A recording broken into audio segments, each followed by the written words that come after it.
Тэгэхээр мөнхөгийн хувьд бол ямар нэгэн улс төрийн үйл ажиллагаа явуулдаг.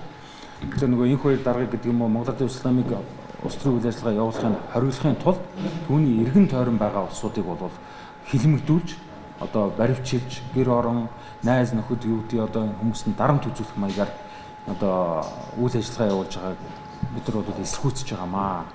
Тэгэхээр энэ хоёр даргаыг бол одоо юу гэдэг өмгөөлөгч нар өнөөдөр шинээр үүсгэж байгаа хэрэгүүдээс нь болоод одоо Монгол улсад одоо хуулийн дагуу өмгөөллийн үйл ажиллагаа явуулж байгаа өмгөөлөгч нар бид нар таны хэрэг дээр энэ одоо үүсгэсэн хэрэг дээр бол бидний сурсан хуулийн дагуу ажиллахад хүнд юм байна.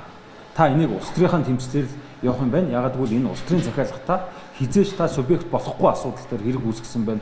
Хизээч хэрэг үүсгдэггүй одоо байгууллага шинээр одоо өөрсдөө өөр байгууллагын эрх мэдэл гэдэг юм уу өөр байгууллагын хуулийн заасан үүргийг өөр дээрээ авч ингэж хэрэг үүсгэж байгаа нь бол бид нар өмгөөллийн үйл ажиллагаа үзүүлэх болцоог байгаамаа. Тийм учраас өмгөөллийн үйл ажиллагаа үзүүлж чадахгүй байна гэж өмгөөлөгчгүй болгосон.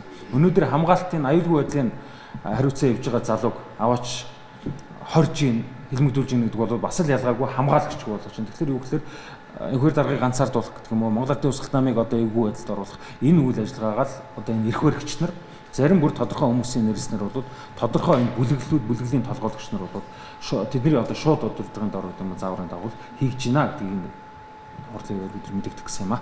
Мөнхөг бол 461 дээр эхэлж аваарч байлгаж хагаад тэгээд хагас сүтэн цай юм уу Төв аймаг руу бас холдуулсан байна. Өөрөөр хэлбэл нөгөө хилмигдүүлэлтийн процессоо нуухын тулд дамжуулаад энэ тэнд аваачдаг. Тэр арга хэрэгжилж байгаа. За мөнхөгийн хувьд бол улс төрийн ямар нэгэн үйл ажиллагаа явуулдаггүй, тийм ээ. Хамгаалагч нь ямар байдаг вүлээ? Аюулгүй байдлыг хамгаалдаг, тийм ээ. Машин тэрэгнээс эсвэл тэрийг хамгаалдаг тийм залуу. Тэгэхээр тэрийг аваач явуулсан бид нар бас гайхаж байгаа. Тэгэхээр ер нь бол манай Монголд ямар ч гим зэмгүй хүнийг аль нэг хүнийг одоо буруутгах гэдэг юм уу яллахын тулд холбогдуулж аваач дарамтлагдаг. Чи ямар нэг байдлаар эсрэг мэдүүлдэг. Заавал барих шаардлага энэ гэдэг байдлаар шахдаг энэ арга руугаа орчлоо. Энэ эцсийн зорилго нь бол одоо 2016 оны улсын хурлын сонгуульд энэ хоёрыг оруулахгүй 17 оны сонгуульд оруулахгүй гэсэн нөгөө ажиллагааны нэг хэсэг болж байгаа. Тэгээ энэ дэр нэг юм хэлэхэд энэ хоёр даргаыг 7 жил шалгаж байгаа. 7 жилийн өмнө усаасаа баян болсон л гэн маш олон юм ярьдаг гэсэн тэрийгээ 7 жил шалгаад нэгийг шалгаж ирч чадаагүй. Тэгээ авилгатай тэмцэх газрын тэр шадар сайдад нэр дэвшиж болохгүй гэсэн мэдээлэлээр өөрсдөө тэн дээр бол тэрийг илчилсэн. Юу гэхээр ялтаа ялгүй асуудал дээр бид нар одоо дийлцсэн ч гэсэн хамаагүй бид нар дахиад шинээр хэрэг үүсгэнэ.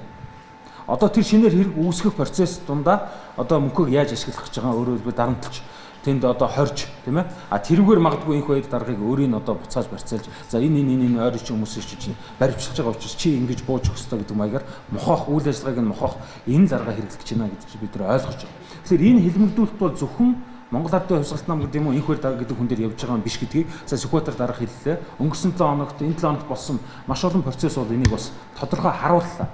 Тэгээ энэтэй уялдуулаад бид одоо ямар зүйл хийх гэж байна гэхээр 4 сарын 12-наас 13 шилжих шөнө 4 жилийн өмнө энэ хоёр даргаыг төрийн одоо хүчирхийллийн аргаар хилмигдүүлж баривчилсан.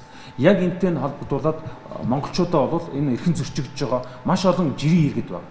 Одоо хил мэдээл та бүхэнд хандаж чадахгүй, та бүхэнд рүү гарч чадахгүй маш олон иргэд байгаа. Энэ иргэдийг Монгол Ардын Хувьсгалт нам дээр ирж одоо бүртгүүлээч. Тэгээ бид нар нийлж одоо ингэж тэмцэхгүй бол энэ хоёр даргаыг хамгаалагчгүй болгох чинь, өмгөөлөгчгүй болгох чинь, таныг ч гэсэн одоо хамгаалагчгүй өмгөөлөгчгүй болох үйл ажиллагаа явж ишүүл гэж бид нар энэ